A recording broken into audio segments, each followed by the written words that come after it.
शेतकरी बंधूंनो राम राम. शेतकरी बंधूंनो, आजचा आपला व्हिडिओ खास करून जे कापूस करतात का शेतकरी बांधव त्यांच्यासाठी. शेतकरी बंधूंनो राम राम. बऱ्याच वेळेस काय करतो माहिती का, आपण कापसाचं पीक घेतो, पण कापसाचं पीक घेतल्याच्या नंतर त्यामध्ये आपल्याला तुरीचे पाटे लावा वाटत नाहीत. कारण कशामुळं माहिती का, की भविष्यामध्ये कापूस समजा येचून 1-2 यशण्या झाल्याच्यानंतर त्याच्यामध्ये आपल्याला ऊसासारखं पीक घ्यावं वाटतं आहे, नाही तर मग कापूस मोडून दुसरं काही पीक घ्यावं वाटतं आहे. मग काय होतं, कालांतराने कापसाला काही नसते, मग कापूस आपण मोडू शकतो.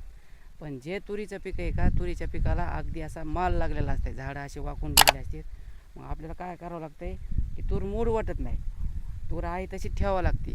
आणि जर तूर ठेवली तर ज्यावेळेस आपलं सरीचं काम चढतं आहे, समजा 4 फूट 5 फूट शेतकरी बांधव सरी काढतात. मग सरी काढीत असताना तुरीच्या ह्याला ट्रॅक्टर गेला की तिथं सरी कमी जास्त होती, नाहीतर मग पेऱ्या दाबताना ऊसाच्या आपल्याला काय होतं माहिती का, तुरीच्या पाट्याची अडचण होती.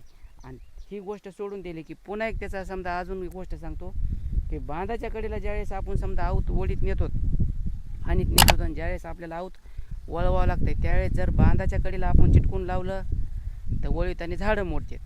आणि तिसरी गोष्ट, जर समजा बांधाच्या कडीपासून खुरपायचं, ज्याचे समजा खुरपिणारे समजा मनुष्यबळ समजा घरचं आहे, मजूर ज्याला बाहेरून लावायचं का ते लागत नाही, ते घरचे खुरपिणार असल्यावर ठीक आहे. पण ज्या शेतकरी बांधवाला समजा बाहेरून मजूर आणायचं आहे, खुरपाय लावायचं आहे, मग ते काय होतं माहिती का, मजूर लावले की ते बांधाच्या कडीला खुरपीत बसतात. आणि ज्याची जमीन जास्त आहे का त्याला काय वाटतं माहिती का, की 4-2 झाडं दुसरे रिकामे व्हावत, पण या बांधाच्या कडीला झटून अगर इथंच वेळ गेला तर पुढं काम आपलं कमी होईल. मग काय करतात काही शेतकरी बांधव, ती जागाच सोडून देतात. आता तसं न करता माहिती का शेतकरी बंधूंनो, ह्या जागेवर कसं केलेलं तुम्ही बघू शकतात. पूर्णपणे कापसाचं रान आहे बघा. हे ह्या कडीनं इकडे कापूस आहे, आणि ह्या कडीनं एक समजा 10-15 फुटाचं रान आहे का, या 10-15 फुटाच्या रानामध्ये त्यांनी काय केलेलं आहे, तुरीचं पीक घेतलेलं आहे. आता ही बाजू का ही क्लिअर कट दिसती, आणि इकडं पूर्ण तूर लावलेली. आता एक उदाहरण बघा तुम्ही, इकडं खुरपिलं समजा, इकडं नाही जरी खुरपिलं तर चालतं आहे, ओली तिले रान गदळ होईल. पण हे तुरीचं पीक आहे का, बैल ज्यावेळेस आपले वळायला येतील का त्यावेळेस या तुरीमधून सळकन निघून जातात. म्हणजे तूर वाकती मोडत नाही. एखादं झाड मोडलं तरी 10-5% मोडन, काही 70-80% 90% तूर वाचल. आणि अशी तूर केल्याच्यानंतर भविष्यामध्ये वळण्याची बी अडचण येणार नाही. आणि या तुरीच्या पिकापासून फवारताना आपल्याला इकडं फवारणी बी ह्याला होऊन निघते. आणि तुरीच्या पिकापासून घरी आपल्याला खाण्याला तुरीच्या डाळी पुरते 4-2 पाहिल्या का व्हायना तूर होती. आणि कापसाचं एक झाड, हे शेतकरी बंधूंनो, ह्या कडीपासून त्या कडीपासून पूर्ण बघा येडा केला आहे मी, एक झाड देखील मोडलेलं नाही. आणि इकडं रान बी एकदम स्वच्छ आहे, म्हणजे इकडं पुरेपूर काळजी घेतलेली. इकडं ओली तिली गवत आहे, कशामुळं की बांधाच्या कडीने. आणि अगोदर ह्या रानामध्ये काय होतं ते बी सांगतो, ऊसासारखं पीक होतं, आणि त्याच्यामध्ये ही जी बाजू आहे का, त्या बाजूला दांड होता.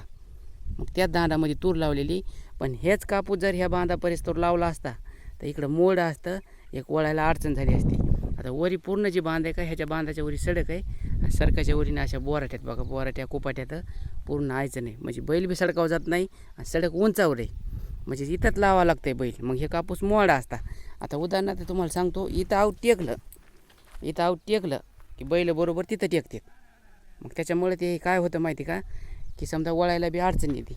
आणि हे जे कडीपासून जे तुम्हाला पाळी दिसत असेल तर हे बघा, इथं आऊट टेकलेलं आहे. ज्यावेळेस आपण वळीत होत का त्यावेळेस आपण इथं आऊट टेकलेलं आहे. असं जर शेतकरी बंधूंनो थोडं समजा डोक्याचं काम करून नवनवीन प्रयोग केले तर त्याच्यामध्ये आपला फायदा बी होणार आहे, वेळ बी वाचणार आहे, कष्ट बी वाचणार आहे, आणि थोडीफार परेशानी बी कमी होणार आहे. नवीन काहीतरी आपल्याला अपडेटमध्ये राहून शिकण्यास भेटणार आहे. तर शेतकरी बंधूंनो धन्यवाद. राम राम.